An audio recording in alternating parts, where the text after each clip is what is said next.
It was one of the darkest hours in the history of our country. A time of brutal oppression and tyranny. A time when our people were enslaved by a foreign power. Their spirits crushed by humiliation. Their hearts yearning to be free.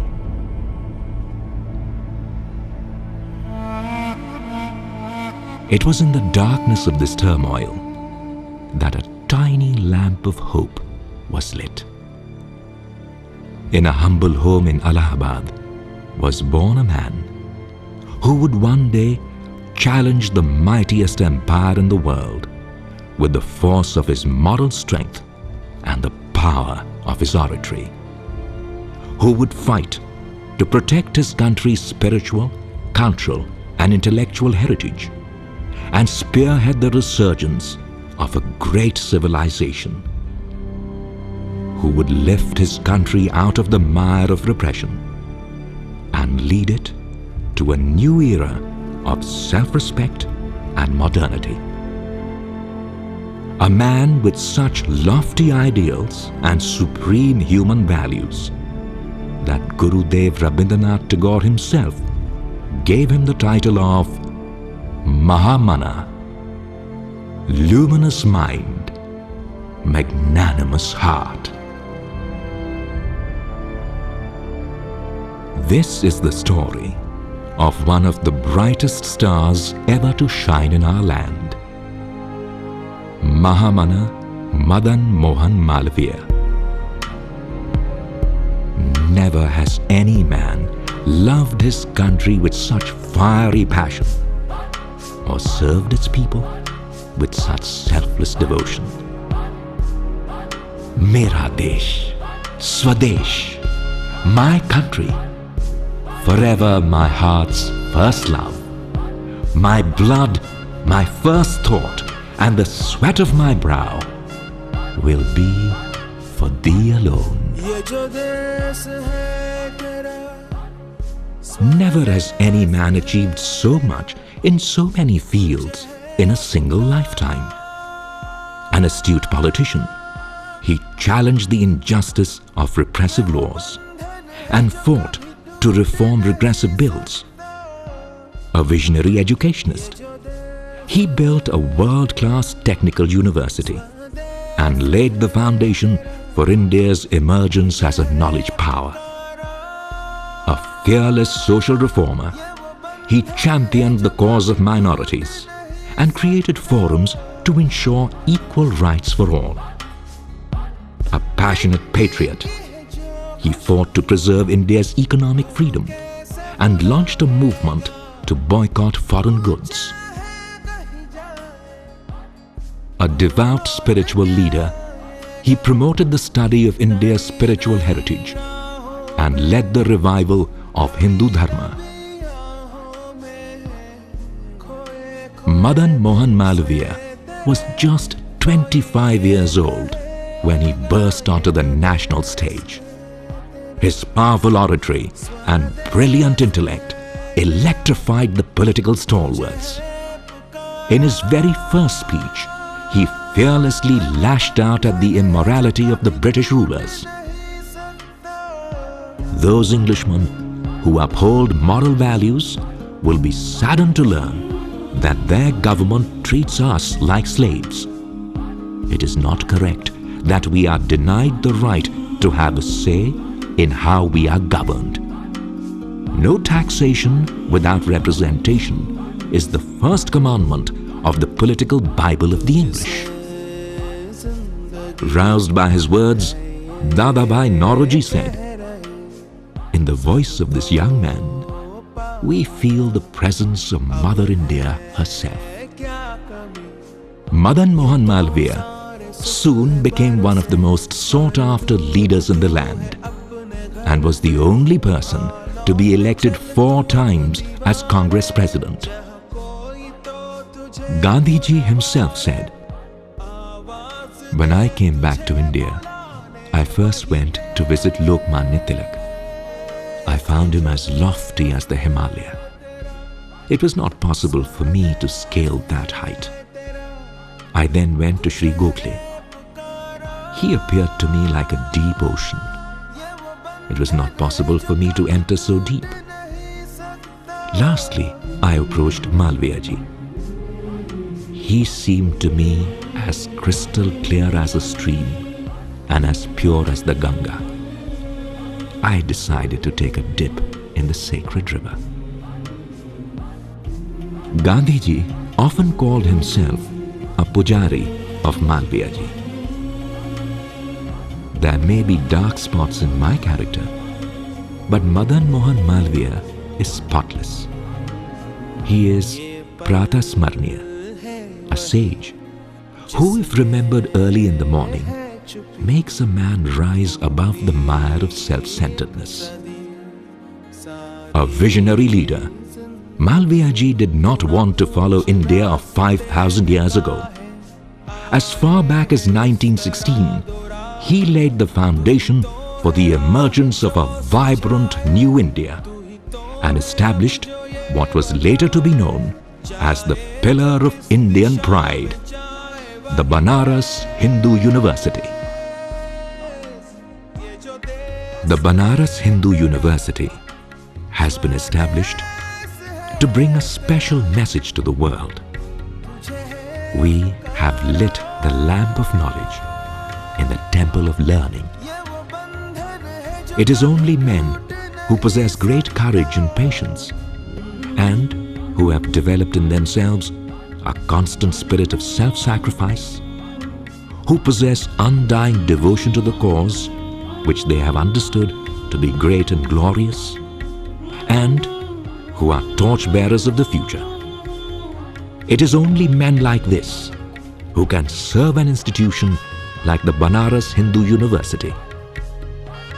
Spread over a vast campus with an 8-kilometer-long circumference, BHU was and still is the largest residential university in the world and a living symbol of Malviya ji's extraordinary vision of India as a knowledge power.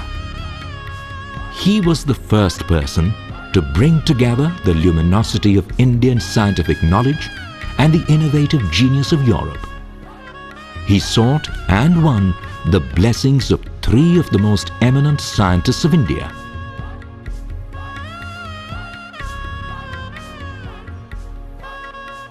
This was undoubtedly the birth of the science and technology revolution in India and earned Malviya ji the title of Rashtriya Guru Mahamana.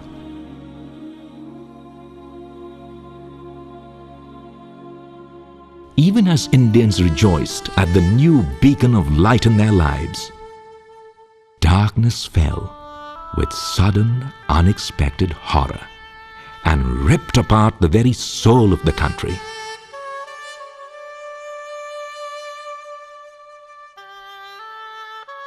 Jallianwala Bagh, a name that will forever be seared on the hearts of all Indians. The horror unleashed by General Dwyer on a peaceful gathering and the cold-blooded massacre of thousands of men, women and children affected Malviya ji very deeply. He poured out his anguish in an impassioned address in the Legislative Council. He spoke for a full 5 hours and gave what is considered the most powerful speech in the history of Indian legislature. This was the turning point in Malviya ji's life, and he became the British government's fiercest critic. In 1931, he travelled to London with Mahatma Gandhi and Sarojini Naidu to take part in the Round Table Conference. His eloquence and fearless indictment of the British astounded everyone. Said Arnold Ward, a British MP, Malviya ji is a man of very high caliber. He speaks strongly against the government and lashes the English statesman. There is no other more selfless leader than him in India.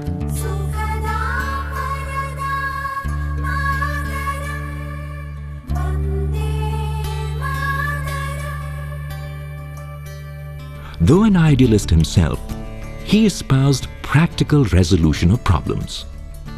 In 1931, when Gandhiji went on a hunger strike in Yerawada jail to draw attention to the plight of the Harijans, Malviya ji visited him and assured him that he would negotiate a pact with Ambedkar. True to his word, he set up the Harijan Seva Sangh to create an all-inclusive society and integrate Dalits into the mainstream. Malviya ji's compassion for the poor was truly exceptional. He was often called Karuna Ka Sagar. As Gopal Krishna Gokhale said, perhaps none can beat Malviya ji in his tenderness of heart and feelings. Malviya ji himself would quote from the Upanishads, "Let this mind of mine be full of determination for the good of everybody. I don't have a desire to rule, nor do I long for heaven or moksha. I have but one wish, to take birth again and again till I free people from their sorrow. I want to shine light into the darkness before people's eyes."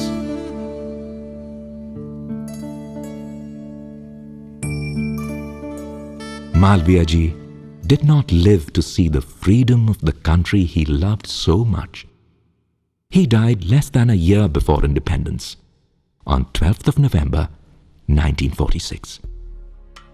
As the news spread across the land, thousands of people gathered to pay homage to one of the greatest sons of India.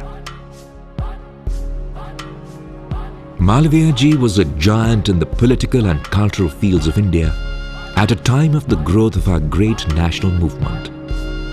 We received a powerful inspiration from that great personality.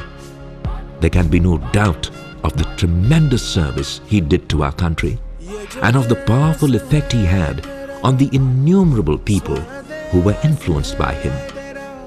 It is fit and proper that we should pay homage to this great man who is the foundation stone of the huge building of independence. Though he may no longer be with us, he will live in the proud structure of free India. May we be worthy of him.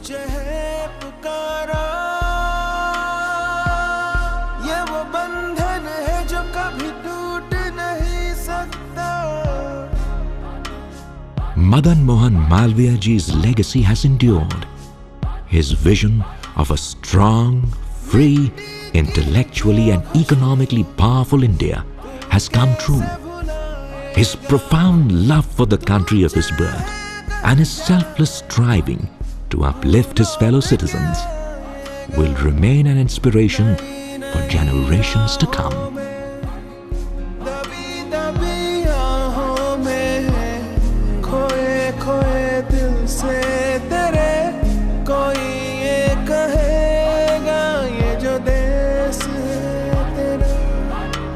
स्वदेश है तेरा, तुझे है